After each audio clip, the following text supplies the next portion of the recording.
we came from Silicon Valley, and partly we came to talk about some things we do in the United States in terms of angel investing, but partly we came here to learn and to talk to people doing it here and to understand what works here. How do you guys do it here? What are the differences, especially with ABAF, because it's Southeast Asian, Pan-Asian, so it's kind of neat to figure out the differences between countries, between styles, what works in one place and why it doesn't work or why it does work. So that was my reason. And you, ma'am? The same reason. We are on the panel and a speaker, and it's very exciting to see a forum that can bring together angel or angel wannabe, the entrepreneur. So I think it's a great forum for people to network and understand each other. There's really no differentiation in the U.S. between female investor and male investor. Are we doing something close to stereotyping or profiling? But I think it's actually, we try to bring out the positive side of things, and also because Women Angel is probably just at a starting point in Malaysia, we want to encourage women to actually go for it. This is high-risk investment. It's not for the timid. It's not like you're buying stock and you put it there, right? You could lose everything that you invested. So people need to be educated and feel comfortable about making decisions. So we're glad that we have the opportunity to talk to these women, hopefully aspire them to do something that they didn't think they wanted to do, maybe get them interested. In a way, it's so. I mean, there's a lot of nuance to the question that you asked. The issue was brought up by a number of speakers in a number of different ways. The issue is the ecosystem, the infrastructure of it.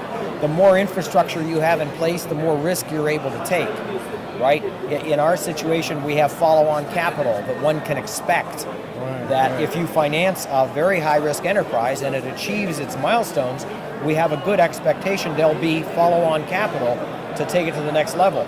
That's more at risk in some of these Southeast Asian countries where you don't have that kind of infrastructure. So I think that totally does affect how you think about investing and what type of investment you'll make. Most of us started, this was a hobby.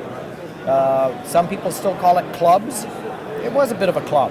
It had a social component, it had an investing component. Now you're really seeing a professionalization. Now they're really groups. They're angel groups. They're really not clubs. And so you're seeing it begin to straddle. There are now meetings in the United States where institutional investors, pension funds, and banks have sessions on whether angel investing is an asset class. I think that's true everywhere, and that's going to have to be worked out. And Alan had pointed out in another session that syndication of different angel groups may be the one way to bridge it, because VC's not going to change their investment philosophy or practice by investing in a small chunk of money. So the only way is the angel to step up. And I think having a network or angel cross-border investment is probably the way to go. And also, I think the difference is also this is not looking for short-term return. So people, including the follow-up, people have to understand that they are going to go with the entrepreneur they chose to support. You can't just drop it, right? So there is a commitment there. Absolutely. I would use a little bit different words, but I would say the same thing. I think it's changed from where, and maybe it's still true for venture investors, they are investors. There's the company and there's the investor. I think on the angel side, there's a boat, and we're all in the boat. And the boat either floats or it sinks. And so there's a real value-added component to this.